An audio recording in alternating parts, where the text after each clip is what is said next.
EIS website where CCUS has been displayed quite interestingly. A lot of those reports that he mentioned are there on their website.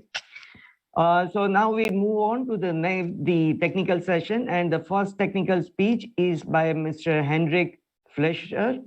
He is representing Messrs. Karbon. Mr. Henrik has been in many leadership roles, including one in Navy. He has been a leader on a shipyard, and he has been a business representative. So very rich experience we are going to have from him. Over to you, Mr. Henrik.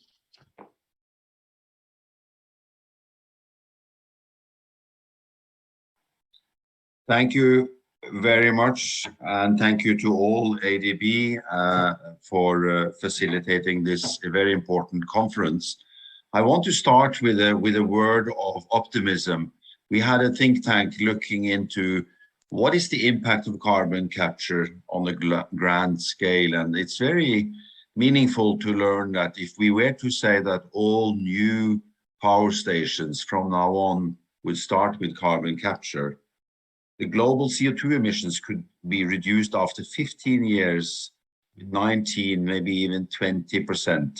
And that would actually fix the whole climate issue and bring us to where we want to be. So I just want to pump us all up by saying what we are actually doing is extremely important on the large scale. So what each and every one of us do here, I think will be very meaningful on the large scale for all people on this planet. So Karbon is a commercial enterprise. We have been at this since many years. We have filed patents. We have built demonstration units all the way back to 2005 and 2006. And from that moment on, we selected technologies in particular because if you want to scale up carbon capture, you have to have a combination of mechanical and chemical apparatuses working for you in a capture unit. We have ended up and selected something called hot potassium carbonate.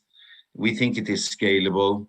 We think we can use this for the energy sector, for the metal smelting industry, for cement plants and other large, wherever there is combustion of fossil fuel. We are rather focused on enhanced oil recovery for the simple reason that it is one of several ways to pay for the costs of the cleanup. And so in some of the markets where we are, it is driven by the use of CO2, which still is a very key and difficult point, which is where do we store and deposit the carbon dioxide? Enhanced oil recovery is one of several ways. We are hoping also in the future to use carbon dioxide for new materials. Next slide, please. So the plants that we are focusing on are, we call them retrofit plants. In other words, we are attaching our capture unit onto an existing emission source. We call it here on this slide a host plant. It could be an energy facility, a gas-fired power station, a coal-fired power station, an oil-fired power station, or any other place where from a CO2-rich stream of exhaust gas is coming. We add our plant. It's self-sufficient. It produces its own energy, so you don't interrupt the host plant if you mount a capture unit, and it independently will immediately start capturing the CO2. It consists of a gas turbine which pressurizes the flue gas incoming, the exhaust gas. We add air and natural gas to it and combust the mixture of exhaust gas, natural gas and air one more time before it goes into the hot potassium carbonate unit, where it can remove as much as 90% of the CO2 in that gas, as well as other pollutants such as, and very importantly, methane. CH4 is another pollutant that we will hear more and more about in the coming future. All of that is removed by our HPC unit. Next slide, please. So this is a not to scale illustration on, you can see on the green field here, the capture unit, it is blown up. It will not be larger than the host plant to the left. It is actually the other way around. In fact, because of our pressurized plant technology, our footprint is very small, and you may want to compare what we do with an amine absorbing CCS unit.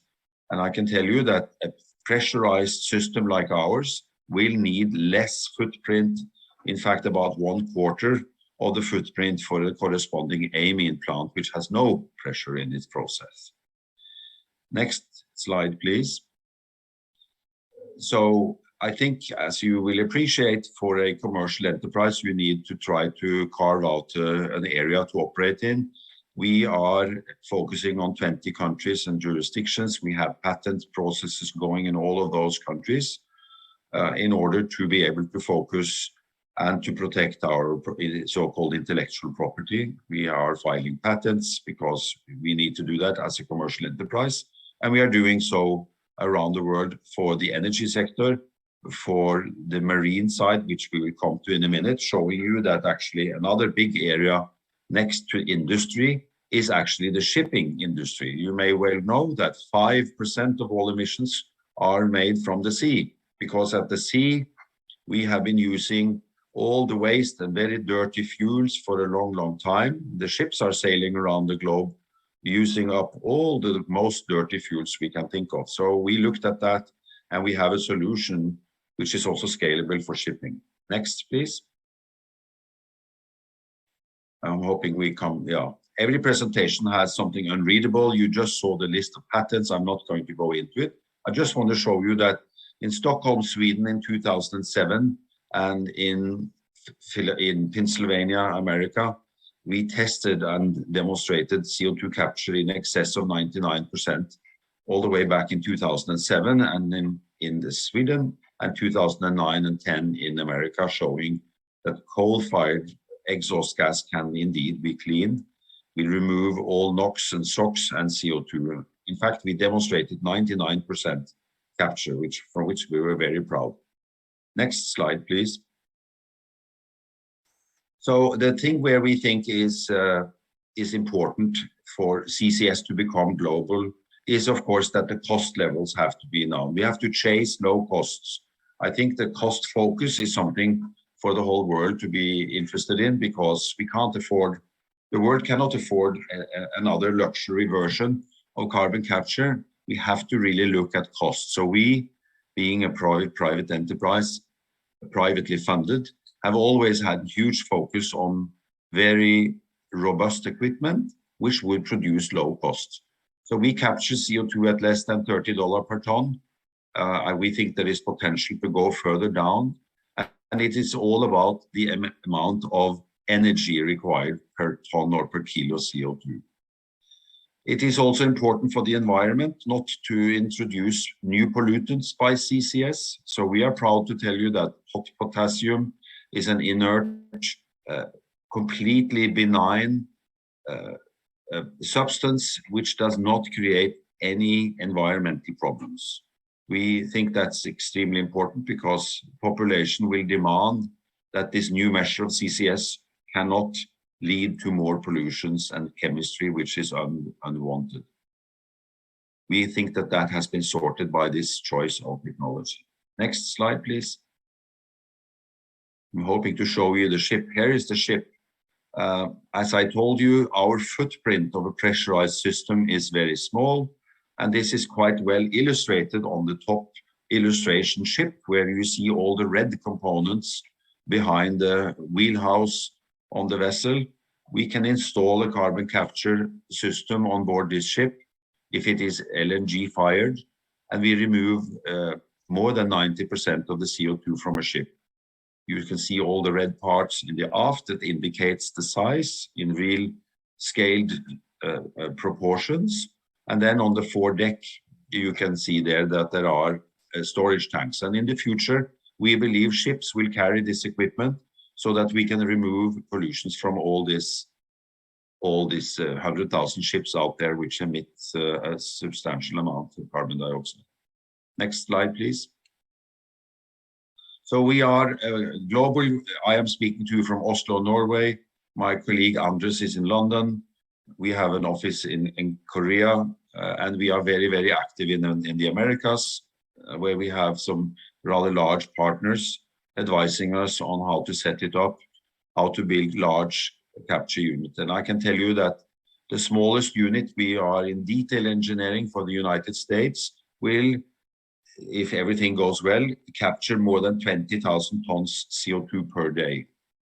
And from there, we will also go further to larger plants so that we can make a contribution to the large-scale CO2 removal globally. Next slide, please. Yeah, other project I just mentioned, the USA. We are active in Bahrain, in Korea, and actually also hoping to build a demo unit in India very soon. Next slide. Another way is to develop a very large CO2 carrier. On top there, you see 100,000 ton ship, because many countries will have the need to store CO2 in another place from where the capture has taken place. I think that's about it from our side. We're happy to take any questions if there will be any. Thank you very much. Thank you, Mr. Hendrik, for this very, very interesting presentation. I'm sure there are many things yet to be seen from your organization. We will be having more in the discussion that will follow. The next technical speaker is going to be Mr. Hendrik.